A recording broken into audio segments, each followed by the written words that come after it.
ഇപ്പോൾ വരുന്ന ഒരു പ്രധാനപ്പെട്ട വാർത്തയിലേക്ക് CPIM നേതാവ് KJ ഷൈനെതിരായ അപവാദ പ്രചാരണ കേസിൽ KM ഷാജഹാന് ജാമ്യം. എറണാകുളം CJM കോടതിയാണ് ജാമ്യം അനുവദിച്ചത്. വിവരങ്ങളുമായി സൈഫുനിസ ചേരുകയാണ്. സൈഫുനിസ, വളരെ രൂക്ഷമായി ചില പ്രതികരണങ്ങൾ കോടതിയുടെ ഭാഗത്ത് നിന്ന് പോലീസിനെതിരെയും ഉണ്ടായി എന്ന് മനസ്സിലാക്കുന്നു. വിശദാംശം.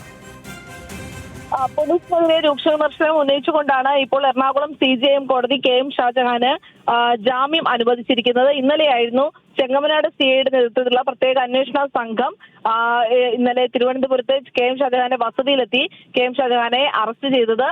ഷാജഹാനെതിരെ രണ്ടാമത്തെ കേസെടുത്തത് ഇന്നലെ വൈകിട്ട് 6 മണി ാണ്. പക്ഷേ 11 മണിക്ക് മുമ്പ് അറസ്റ്റ് രേഖപ്പെടുത്തി. എങ്ങനെയാണ് 3 മണിക്കൂർ 55 മിനിറ്റ് കൊണ്ട് പോലീസിന് തിരുവനന്തപുരത്ത് എത്താനായത് എന്ന് കോടതി വിമർശിച്ചു. ചെങ്ങമനാട് SIക്ക് ആരാണ് അറസ്റ്റ് ചെയ്യാൻ അധികാരം നൽകിയത് എന്നും CJM കോടതി ചോദിച്ചു.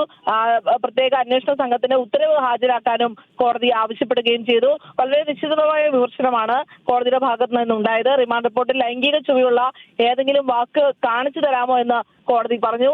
അതായത് റിപ്പോർട്ടിൽ പോലീസ് നൽകിയിരുന്നത് ലൈംഗിക ചുവയുള്ള വാക്കുകൾ നിരന്തരം ഉന്നയിക്കുന്നു, നിരന്തരം അപവാദ പ്രചാരണങ്ങൾ പ്രചരിപ്പിക്കുന്നു എന്നുള്ള കാര്യങ്ങളൊക്കെ ആയിരുന്നു പോലീസ് റിമാൻഡ് റിപ്പോർട്ടിൽ പറഞ്ഞിരുന്നത്. പക്ഷേ ഇങ്ങനെ പറയുന്ന ഒരു അശ്ലീല ചുവയുള്ള വാക്ക്, ലൈംഗിക ചുവയുള്ള വാക്ക് കാണിച്ചു തരാൻ പറ്റുമോ എന്നും കോടതി ചോദിച്ചു. KM ഷാജഹാൻ ഇപ്പോൾ ജാമ്യം അനുവദിച്ചിരിക്കുകയാണ്. ഇന്നലെ രാത്രി 8:30 തിരുവനന്തപുരത്തെ വസതിയിൽ നിന്ന് KM ഷാജഹാനെ ചെങ്ങമനാട് SIയുടെ നേതൃത്വത്തിലുള്ള പോലീസ് സംഘം കസ്റ്റഡിയിലെടുത്തത്. അതിനുശേഷം ഇന്ന് പുലർച്ചെ 3:30 Ernakulam rural cyber crime police സ്റ്റേഷനിൽ എത്തിക്കുകയായിരുന്നു.